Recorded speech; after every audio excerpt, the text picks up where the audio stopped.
If unity never truly existed, then what stopped societies from tearing themselves apart? It wasn't love, it wasn't shared values, and it certainly wasn't togetherness.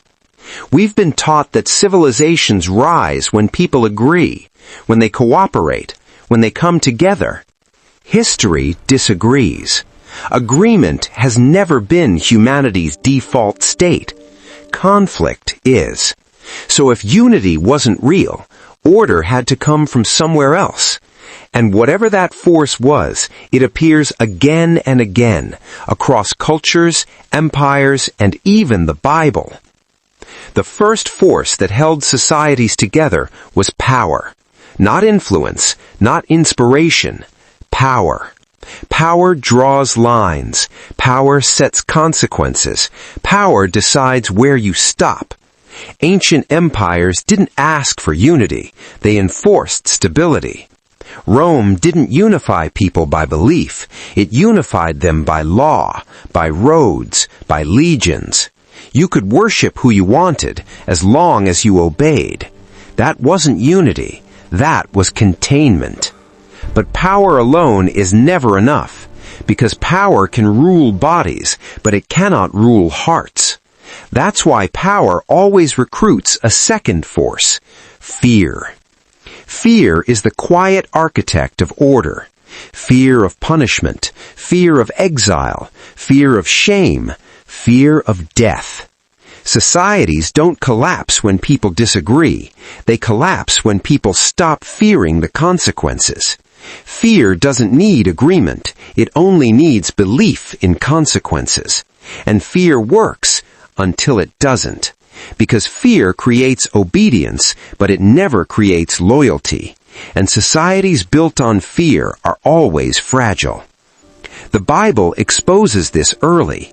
Babel wasn't united, it was coordinated. One language, one direction, one ambition. Let us build for ourselves. But notice what God disrupts. Not violence, not sin directly, control. Because Babel wasn't held together by truth or love, it was held together by human pride. And the moment shared language disappears, the illusion collapses. That wasn't unity, that was alignment under ambition. Then something radically different appears. Not power, not fear. Politics becomes religion. Ideology becomes identity. Celebrities become moral authorities. Outrage becomes purpose. Even conspiracy becomes comfort. And yes, even distrust of government can become a trap. Because rage still keeps your attention locked inside the system. You are reacting, not building. Complaining, not creating. Fighting shadows, not mastering yourself.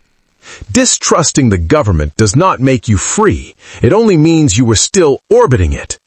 The system does not care whether you love it or hate it, only that it occupies your inner world. As long as your identity is, I am against, you are still contained. The cage does not require belief. It requires fixation. Here is the invisible prison. You feel informed. You feel awake. You feel angry. But your habits remain weak. Your discipline remains inconsistent. Your inner life remains unmanaged. The system is satisfied with that. Because spiritually empty people fight each other, not the structure that emptied them. The system does not fear protest. It does not fear noise. It fears men and women with inner authority. People who can sit in silence without distraction. Individuals who do not outsource meaning. Citizens who build parallel value systems. A spiritually grounded person is difficult to manipulate. They don't panic easily. They don't beg leaders to save them. They govern themselves. And self-governed people do not fit neatly into cages. This episode is not here to comfort you. It is here to warn you. If you fill the spiritual vacuum with rage, ideology, endless suspicion, or online tribes, you will feel powerful while remaining trapped.